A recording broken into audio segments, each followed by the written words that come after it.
ہم قلعہ روہتاس کے بارے میں گفتگو کریں گے۔ شیر شاہ سوری کا تعمیر کردہ قلعہ روہتاس 948 ہجری میں مکمل ہوا، جو پوٹھوہار اور کوہستان نمک کی سرزمین کے وسط میں تعمیر کیا گیا۔ اس کی ایک طرف نالہ کس، دوسری طرف نالہ گان اور تیسری طرف گہری کھائیاں اور گھنے جنگل ہیں۔ شیر شاہ سوری نے یہ قلعہ گکھڑوں کی سرکوبی کے لیے تعمیر کرایا تھا۔ دراصل گکھڑ مغلوں کو کمک اور بروقت امداد دیتے تھے، جو شیر شاہ سوری کو کسی طور گوارا نہیں تھا۔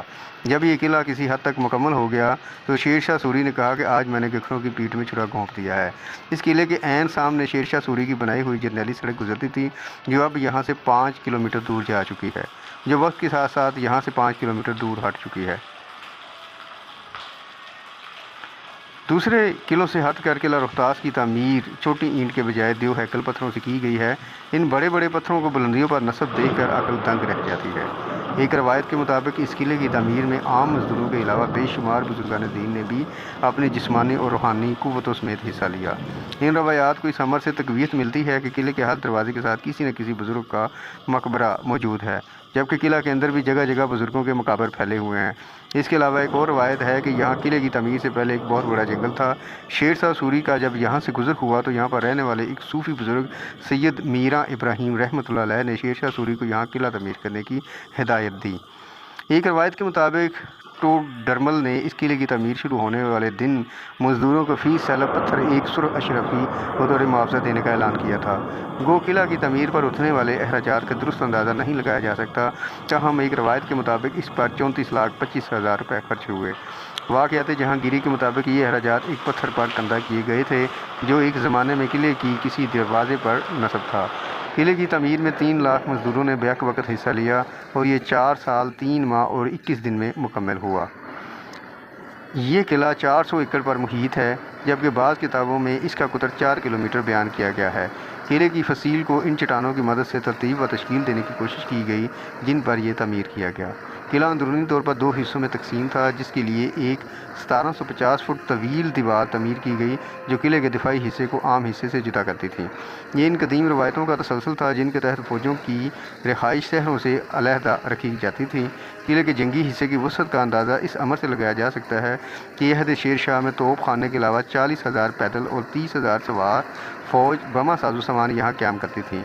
قلعے میں 86 بڑے بڑے برج یا ٹاور تعمیر کیے گئے۔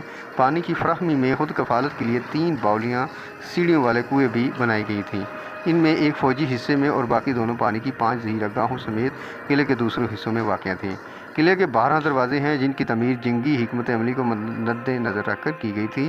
یہ دروازے فن تعمیر کا نادر نمونہ ہیں۔ ان دروازوں میں خزار خوانی دروازہ، خواص خوانی دروازہ، موری دروازہ، شاہ چانن والی دروازہ، طلاقی دروازہ، شیشی دروازہ، لنگر خوانی دروازہ، کابلی یا بادشاہی دروازہ، گٹیالی دروازہ، سہل یا سہیل دروازہ، پیدل والا دروازہ اور گڑھے والا دروازہ شامل ہیں۔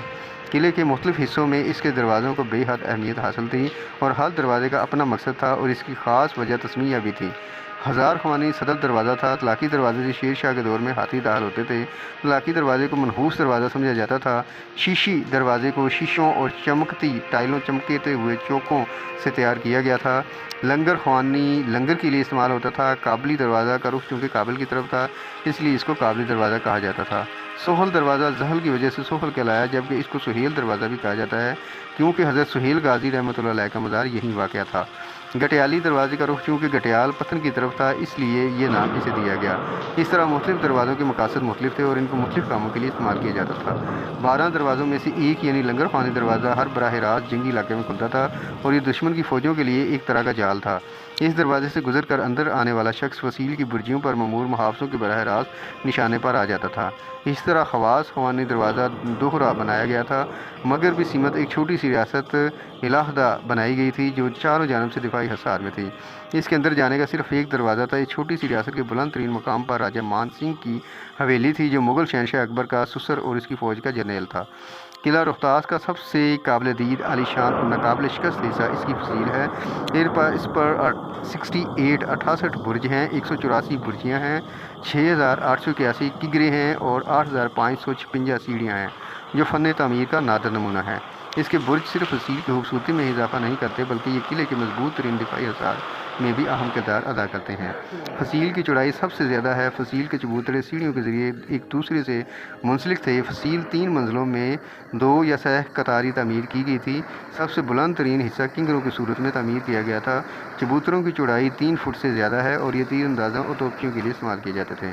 ان کی بلندی مختلف تھی، جو 8 فٹ سے 11 فٹ کے درمیان تھی۔ یہ کنگرے صرف شاہی فوجوں کو دشمن سے تحفظ ہی فراہم نہیں کرتے تھے، بلکہ ان سے دشمنوں پر پگھلا ہوا شیشہ اور کھولتا ہوا پانی بھی انڈیلا جاتا تھا۔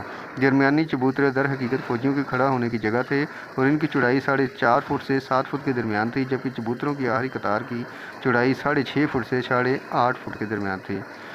یہ بات حیرت انگیز ہے کہ اتنے بڑے قلعے میں محض چند رہائشی عمارتیں تعمیر کی گئی تھیں۔ قلعے کی عمارتوں میں سے ایک عمارت کو شاہی مسجد کہا جاتا ہے اور چند باولیاں بھی بنائی گئی تھیں۔ بعد ازاں جب رنجیت سنگھ پنجاب پر قابض ہوتا تو اس کے جرنیل نے یہاں ایک حویلی تعمیر کی تھی۔ محلات کے نہ ہونے کے باعث مغل شہنشاہ اس قلعے میں آ کر خیموں میں رہا کرتے تھے۔ یہ قلعہ صرف دفاعی حکمت عملی کے تحت بنایا گیا تھا، اس لیے شیر شاہ سوری کے بعد بھی برسر اقتدار آنے والوں نے اپنے ٹھہرنے کے لیے یہاں کسی پرتعیش رہائش کا اہتمام نہیں کیا۔ شاہی مسجد چھوٹی لیکن خوبصورت مسجد ہے۔ یہ مسجد کابلی دروازے کے نزدیک واقع ہے اور اسی وجہ سے کابلی دروازے کو بادشاہی دروازہ بھی کہا جاتا ہے۔ یہ مسجد صرف ایک کمرے میں اور ایک صحن پر مشتمل ہے۔ مسجد کا مرکزی ہال 63 فٹ طویل اور 24 فٹ چوڑا ہے۔ اسے 3 حصوں میں تقسیم کیا گیا ہے۔ مرکزی ہال کی اندرونی سطح مسطح ہے، البتہ اوپر گنبد بنے ہوئے ہیں، لیکن اس کے باہر کوئی مینار یا گنبد نہیں ہے۔ بیرونی دفاعی دیوار اس کی پشت پر واقع ہے۔ یہ مسجد سوری عہد کی چند انمول اور قابل دید تعمیرات میں سے ایک ہے۔ اس مسجد میں اور قلعہ کی اصل تعمیر میں ایک منفرد طرز تعمیر یہ ہے کہ جہاں جہاں عمارت کے اندرونی جانب گنبد موجود ہیں، باہر چھت پر گنبد کے کوئی آثار موجود نہیں۔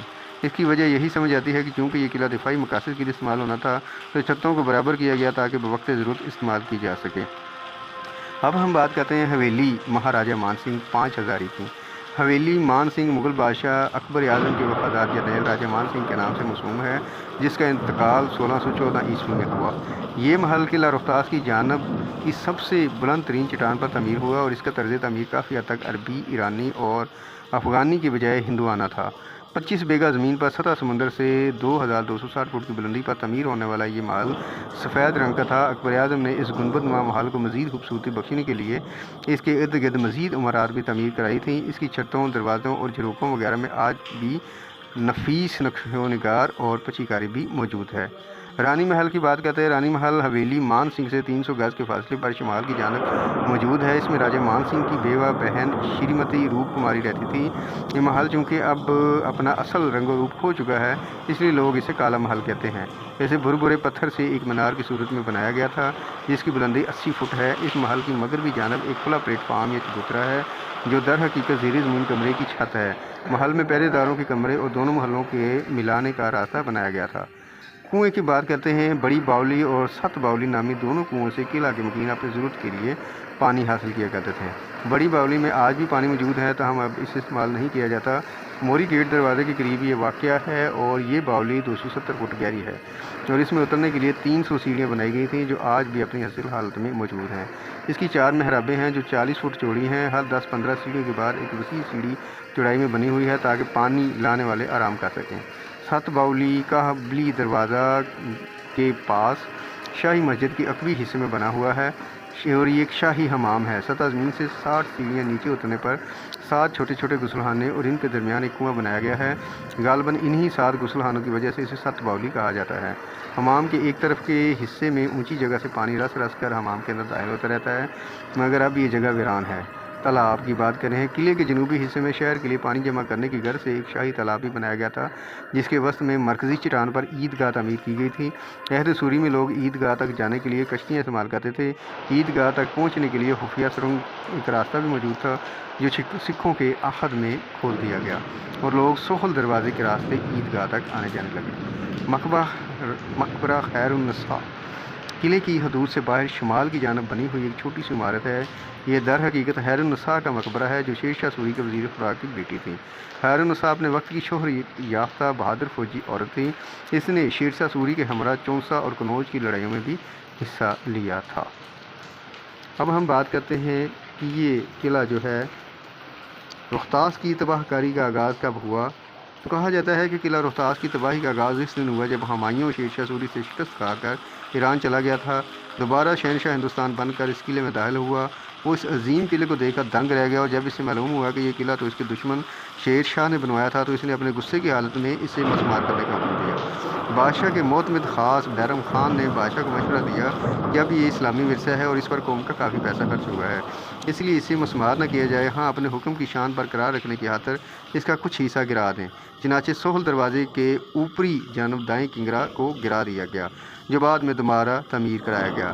اگر بنظر غور دیکھا جائے تو انتہائی دایاں کنگرا انتہائی بائیں کنگرے سے منفرد نظر آئے گا، اس میں پتھروں کی ترتیب کچھ متاثرہ بھی نظر آئے گی۔ قلعے کی اصل تباہی سکھوں کے ہاتھوں ہوئی، جو شاہی عمارات کے اندر سے قیمتی پتھر اکھاڑ کر لے گئے۔ مہاراجہ رنجیت سنگھ بھی طویل عرصہ یہاں پر مقام رہا، تاہم اس نے قلعے کے بنیادی ڈھانچے اور عمارتوں کو کوئی نقصان نہیں پہنچایا۔ اب بات کرتے ہیں کہ قلعہ روہتاس کی موجودہ حالت کیا ہے۔ تو قلعہ روہتاس جی ٹی روڈ دینا سے چند کلومیٹر کے فاصلے پر واقع ہے۔ یہ قلعہ کے قریب واقع نالہ گھان پر کے پل پر تعمیر کر دیا گیا ہے، اور اس پل کی تعمیر سے پہلے نالہ گھان میں سے گزرنا پڑتا تھا اور برسات کے موسم میں آمد و رفت منقطع ہو جاتی تھی۔ دوسری جنگ عظیم کے دوران استعمال کی جانے والی نیلام شدہ گاڑیاں قلعہ روہتاس کے لیے بطور پبلک ٹرانسپورٹ چلائی جاتی ہیں۔ قلعے کے اندر مکمل شہر آباد ہے اور ایک ہائی اسکول بھی قائم ہے۔ مقامی لوگوں نے قلعے کے پتھر اکھاڑ کر مکان بنا لیے ہیں۔ قلعے کے اندر کی زمین فروخت منع ہے۔ اس وقت سطح زمین سے اوسط 300 فٹ بلند ہے۔ اس وقت چند دروازوں مغل شہنشاہ اکبر کے سسر راجہ مان سنگھ کے محل اور اس کے علاوہ بیشتر حصہ جو ہے کھنڈر میں تعمیر تبدیل ہو چکا ہے۔ شیر شاہ سوری کے بیٹے سلیم شاہ نے قلعے کے باہر کی آبادی کو قلعہ کے اندر منتقل ہونے کی اجازت دے دی تھی۔ اس کی آبادی کی منتقلی کے بعد جو بستی وجود میں آئی، اب اسے روہتاس گاؤں کہتے ہیں۔ سلیم شاہ کا خیال تھا کہ آبادی ہونے کے باعث قلعہ موسمی اثرات اور حوادث زمانہ سے محفوظ رہے گا، لیکن ایسا نہ ہو سکا، اور آج اپنے وقت کا یہ مضبوط ترین قلعہ بکھری ہوئی اونٹوں کی صورت میں اس حقیقت کا منہ بولتا ثبوت ہے۔ بقول شاعر ثبات ایک تغیر کو ہے زمانے میں۔ اب یہ قلعہ اقوام متحدہ کے ذیلی ادارے یونیسکو کے عالمی ثقافتی ورثے میں شامل مقامات میں سے ایک ہے۔ بیسٹ وشیز، اللہ حافظ۔